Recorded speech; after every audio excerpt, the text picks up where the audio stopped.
Assalamualaikum warahmatullahi wabarakatuh. Perkenalkan, saya Adiki Surya Irawan dari Prodi PGSD kelas A. Nah, di sini saya akan sedikit menjelaskan mengenai mengenai karya monumental umat Islam dalam IPTEX. Di sini ada beberapa poin. Yang pertama, ada zaman kerajaan Islam di bidang IPTEX. Nah, di zaman ini kaum muslimin pernah memiliki kejayaan di masanya, yang dimana Islam menjadi pusat sebuah peradaban modern, peradaban yang dibangun untuk kesejahteraan pemerintahnya atau masyarakatnya. Nah, masa kejayaan ini bermula saat Rasulullah Shallallahu Alaihi Wasallam mendirikan pemerintah Islam, yaitu daulah Khilafah Islamiyah di Madinah. Di masa Khulafaur Rasyidin, Islam berkembang pesat. Bahkan bangsa Barat pun menganalisa tentang Islam, tentang kemajuan peradaban Islam. Ia mengatakan bahwa Islam tidak mengenal pemisahan yang kaku antara perilaku, etika, dan ajaran agamanya. Andalusia yang menjadi pusat ilmu pengetahuan di masa kejayaan Islam telah melahirkan ribuan ilmuwan dan menginspirasi para ilmuwan Barat untuk belajar dari kemajuan IPTEK yang dibangun kaum muslimin di masa itu. Kemudian di sini ada sebab-sebab kemajuan teknologi dan sains di masa kejayaan Islam. Nah, pada saat ini bangsa Barat tengah tertidur lelap dalam buayan teosentrisme dan alam pikiran yang jumud. Bahkan bangsa Barat saat itu dalam kondisi terbelakang.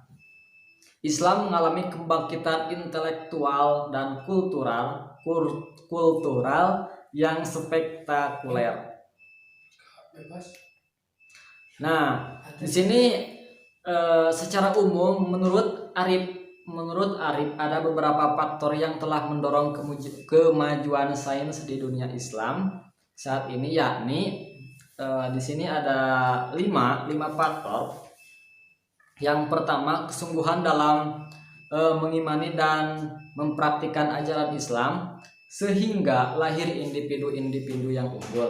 Yang kedua, motivasi agama. Yang ketiga, faktor sosial politik. Yang keempat, faktor ekonomi. Dan yang kelima, faktor dukungan dan perlindungan penguasa saat itu. Nah, jadi ada 5 faktor yang menyebabkan kemajuan Islam pada saat itu. Di antaranya tadi yang 5 disebutkan: kesungguhan dalam mengimani, ada motivasi agama, faktor politik, faktor ekonomi, dan faktor dukungan dan perlindungan penguasa saat itu. Dan kemudian poin selanjutnya di sini ada sebab-sebab kemunduran umat Islam dalam IPTEX. Nah, pada masa kemunduran ini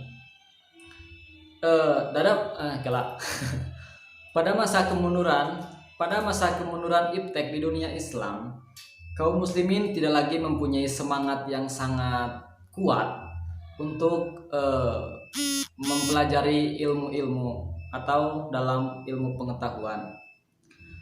Bahkan sebagian dari umat muslim itu menjauhkan diri dari ilmu pengetahuannya.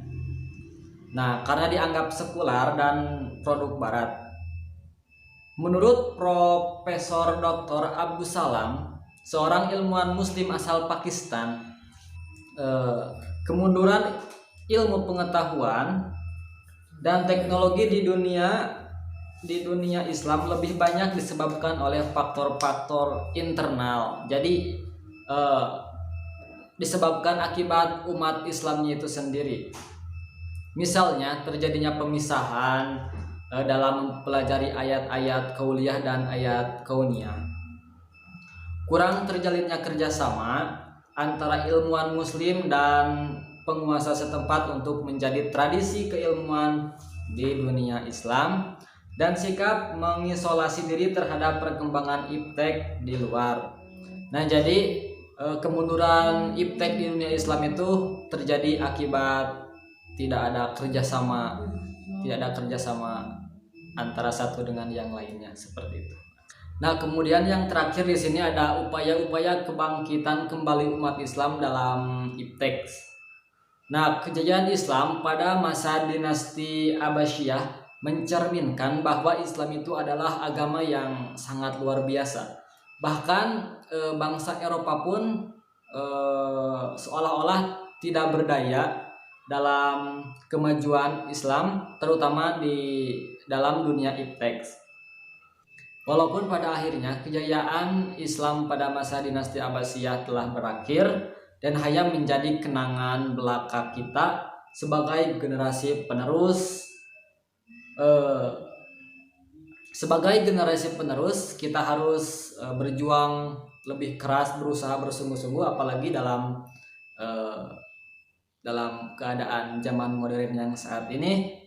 Kemajuan iptek semakin menjulang, semakin bergejolak, dan semakin sulit dibendung. Kemajuan iptek merupakan tantangan yang besar bagi kita semua. Apakah kita sanggup atau tidak menghadapi tantangan ini tergantung pada kesiapan pribadi masing-masingnya.